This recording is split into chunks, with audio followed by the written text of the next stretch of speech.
February 641 AD. Emperor Heraclius was dead, and the Roman state faced a massive threat. The Arabs and their new Islamic faith had taken the Fertile Crescent by storm, defeating Roman and Persian field armies in their respective provinces of Syria and Mesopotamia. While the imperial government struggled to contain the advance of the Muslims, unstable finances and religious strife brought further destabilization. In a context where political unity was crucial, the government split between two factions. There was senior emperor Constans III and his co-emperor Heraclius with his mother Martina. Mistrust was rampant, and in May, the sickly Constantine passed away at 29. Thus, the teenage Heraclius became sole emperor. However, Martina's unpopularity and rumors of her poisoning of Constantine drove discontent. General Valentinus pushed for the promotion of the latter's son, Constans. Patriarch Pyrrhus, a prominent supporter of Martina, was expelled to Africa. Soon after, she and her son were mutilated and exiled to the island of Rhodes. Around the 11-year-old Constans formed a regency council. Valentinus married his daughter Fausta to the young emperor and took charge of the army in the east. This single year of political strife had distracted the state from the real issue, Egypt. Pushed out by the Arabs, the remaining Roman troops evacuated Alexandria. For their part, the Sasanians fared even worse. Their decisive defeat at Nahavand forced Yazdegerd III to flee further east inside his own crumbling empire. Since the initial Lombard invasion, Roman authorities in Italy looked to protect the remaining imperial territories. However, Exarch Isaac failed to prevent the fall of Liguria to King Rothari. Now the new frontier with the Caliphate, Armenia became the theater of frequent military actions. There, local commander Theodore Rushtuni campaigned with partial success. While he could not prevent the sack of Tvin, he fared better the next year by repelling another Arab attack. A different battle resulted in the defeat of Roman general Procopius. Still, the imperial regime recognized Rushtuni's direct authority over Armenia. In a subsequent military campaign, Valentinus's army was put to flight. Despite this, the man returned to the capital and attempted to usurp the imperial title. His plan backfired. Facing riots he could not control, he was lynched. The Roman navy remained the dominant force in the Mediterranean Sea, a great asset to attack and protect coastal cities. In 645, it was decided to use this navy for a major operation. An expeditionary force sailed south under the command of General Manuel. Its goal to reconquer Egypt. With local support, Alexandria was reoccupied. The army then proceeded to march down the Nile Delta. A decisive contest took place when Manuel faced Amr ibn Alas. The Romans were bested and repelled from Egypt for good. This failure, but also the precedent of Heraclius' rebellion 4 decades ago, convinced the Exarch of Africa, Gregory, that he could take his chance to usurp power. He exploited the religious debates over the imperial doctrine of monothelitism to gather support from the hardline Chalcedonians. One of them, Maximus the Confessor, a fierce opponent of monothelitism, traveled to Rome and rallied Pope Theodore to his side. The next year, the Muslims under Abdallah ibn Sa'd attacked the Exarchate. Gregory met the enemy at Sofetula, where he was decisively defeated. Still, the Romans remained safe inside their fortified cities, so the enemy proceeded to pillage the region. In the east, the governor of Syria, Muawiyah, ramped up the pressure on Anatolia. Cappadocia took much of the damage, and the Arabs returned to Damascus with a massive plunder. With the death of Gregory and the ascension of Gennadius, Africa rolled back under central imperial control. The new exarch paid a massive tribute for the Arabs to leave his territory. In response to the Chalcedonian backlash, Constans II promulgated the typos. The formula of the ecthesis was removed from the narthex of the Hagia Sophia, but monotheletism was not officially revoked. Instead, in an attempt to tame the religious controversy, debates over the natures of Christ was simply made illegal. In the same effort, the government attempted to enforce mainstream Christianity to the Armenian Church. In turn, the Armenians convened a synod, after which they officially declared their refusal. Knowing this will provoke imperial retaliation, Theodore Rushtuni pledged allegiance to the caliphate. In the West, doctrinal opposition against the government grew even further under the influence of Maximus. Pope Theodore died in 649, precipitating the election of a successor, Martin I. This choice was made without imperial approval. In the same year, another council was convened in the Lateran Palace of Rome. There, 105 mostly Western bishops united to debate over imperial policies. Their final answer was clear. They condemned both the ecthesis of Heraclius and the typos of Constans, and excommunicated the supporters of these doctrines. In response, the emperor ordered Exarch Olympius to arrest the pope. However, because of inability or disloyalty, he did not carry out the order. With the imperials far too busy with the Muslim threat in Anatolia, an effective schism divided East and West. By now equipped with a sizable war fleet, the Arabs took to the seas. One of the first victims, the island of Cyprus, was assaulted and plundered. On land, another major invasion devastated Isauria. A truce was eventually agreed between Constans and Muawiyah, providing some respite on the front. Despite this, Sicily would also be raided. Far in the east, Yazdegerd was murdered, and the once great Sasanian Empire ceased to exist. The rebellious exarch Olympius died on his way to Sicily. Thus, his successor, Theodore Calliopas, eventually marched on Rome and, without much opposition, arrested Martin and Maximus. The prisoners were transferred to Constantinople. Constans well understood the strategic importance of Armenia for the empire. Rushtuni's wavering loyalty had reportedly already led to the defeat of an imperial army on the Euphrates. Looking to reaffirm Roman authority in the Caucasus, Constans arrived in person with a large force. Rapidly, he re-established political control of Armenia, with many of its nobles retaining loyalty to Constantinople.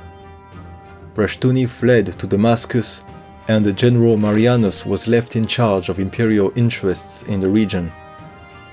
The emperor returned to Constantinople to deal with scheming politicians. Following a large military build-up, the Arabs went on the offensive again. Their fleet advanced along the coast, pillaging Rhodes and Crete. Meanwhile, the land forces under Muawiyah established a base in Cappadocia and pierced through Anatolia, reaching the Asian side of the Bosphorus Strait. In the capital, Constans elevated his son Constantine as co-emperor. At about the same time, the trial of Pope Martin declared him guilty of treason. While Martin recognized the election of his successor Eugene, he was forced into exile in Chersonesus, where he would pass away soon after. In the wake of the emperor's departure, fighting had resumed in Armenia. The Roman forces were driven out, and control of the region was lost again. In fact, the attacks at sea were more of a pressing matter, and Constans took personal command of the navy. A decisive battle occurred off the coast of Lycia, with heavy casualties on both sides. In the end, the Roman fleet was crushingly defeated. Constans reportedly switched his imperial regalia for the clothes of one of his men to escape the disaster. It seems that the Arab fleet then advanced on Constantinople, but a storm compelled it to retreat. The internal tensions in the caliphate may also have played a part. With no naval support, the land forces withdrew as well, and imperial forces reasserted control over Anatolia. It would not be long before the assassination of Caliph Uthman triggered a Muslim civil war, the first fitna. Constans took advantage of this instability to return Armenia under imperial allegiance. He would be active in the Caucasus for some time, carefully building alliances with local lords.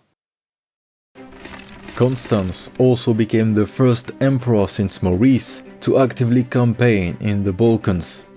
He attacked the Slavs and resettled the prisoners in Anatolia. Mired in his civil war, Muawiyah sought a truce with the empire. Each day, the Arabs would send 1,000 numismata, 1 horse and 1 slave to honor this agreement. In the same year, the 2 younger sons of Constans, Heraclius and Tiberius, were proclaimed co-emperors. This period of respite allowed the army to reorganize and begin reforms which would, in time, lead to the formation of the thematic system. For now, the remains of the old field armies of the empire took headquarters in each corner of Anatolia. These military districts were named after the associated armies. Although the chronology of the development of the themes is unclear, the early districts were the following: the Armeniacon for the army of Armenia, the Anatolikon for the army of the east, the Thracian for the army of Thrace, and the Opsikion for the central Praesentalis armies. Lastly, the Karabisianoi district was attributed to the navy. Constans feared that his brother Theodosius might usurp power. Thus, he decided to remove him from the succession line, compelling the man to take religious vows. Theodosius was murdered soon after. With this fratricide act, the emperor became widely unpopular in the capital. After Pope Martin, it was the turn of Maximus the Confessor to assume the consequences of his defiance. Having endured his own trial, he was mutilated and banished to Lazica, where he passed away at 82 years of age.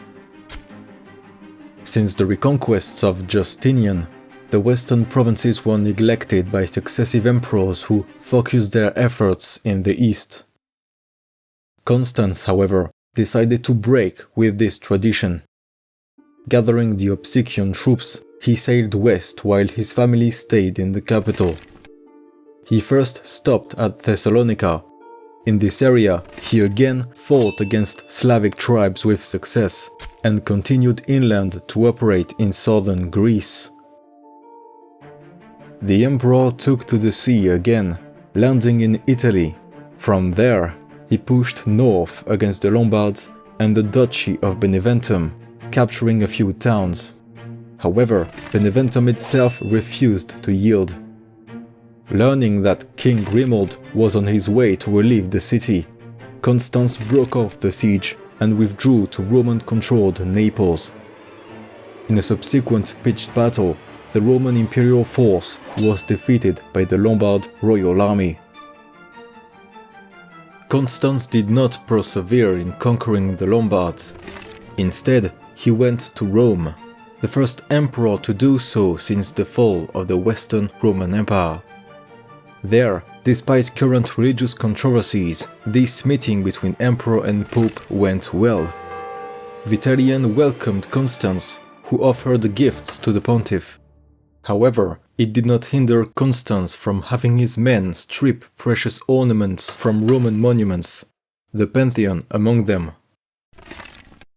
The monarch eventually arrived at the last destination of his voyage, Sicily. By now, the Arab incursions had resumed.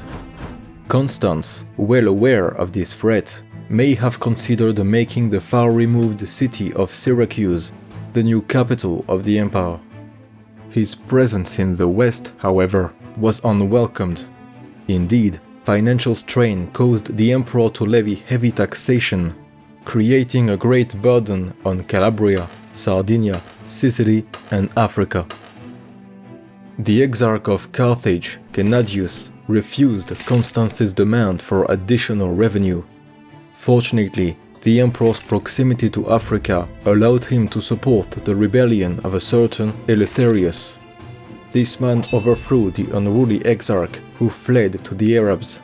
This caused Africa to endure renewed attacks, but Gennadius would die soon after.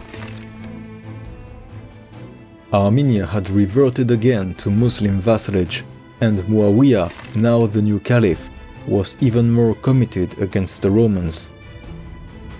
This time, the Arabs were assisted by the commander of the Armeniacon district, Saborius. Raids on Aegean islands, coupled with the penetration of Anatolia, put Constantinople in danger yet again. Thankfully for the imperial government, Saborius' rebellion did not last long, as a simple horse-riding accident killed the man. These attacks did not even spare the West, as Sicily fell victim to another raid. This is on this same island that Constans met his end. He was assassinated in Syracuse as he was taking his bath. The motivation behind this murder is unknown. It may have been driven by discontented Roman officials seeing their emperor remain in the west while Muslim forces endangered the empire.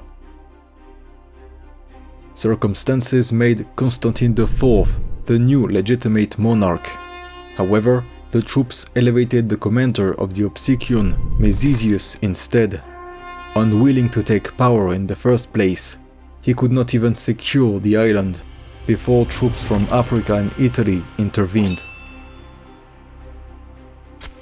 After their assault, the Muslims had left a garrison in the city of Amorium, making it a forward base for future invasions.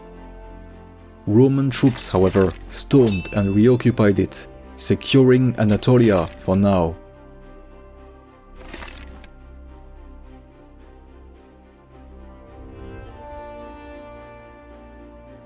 Sole emperor by his teenage years, in the midst of an immense crisis, Constans had to learn on the go. Under his rule, the Romans had to adapt to the perpetual Muslim threat with diminished resources. While the series of defeats continued, the empire was still standing, the frontier somewhat stabilized around the Taurus and Armenian mountains. Growing into a strict autocrat, Constans dealt harshly with any who would defy his will. At last, he was one of the few emperors who showed sincere interest in the western provinces. His abrupt end left his son Constantine in charge, as Muawiyah prepared for his ultimate assault.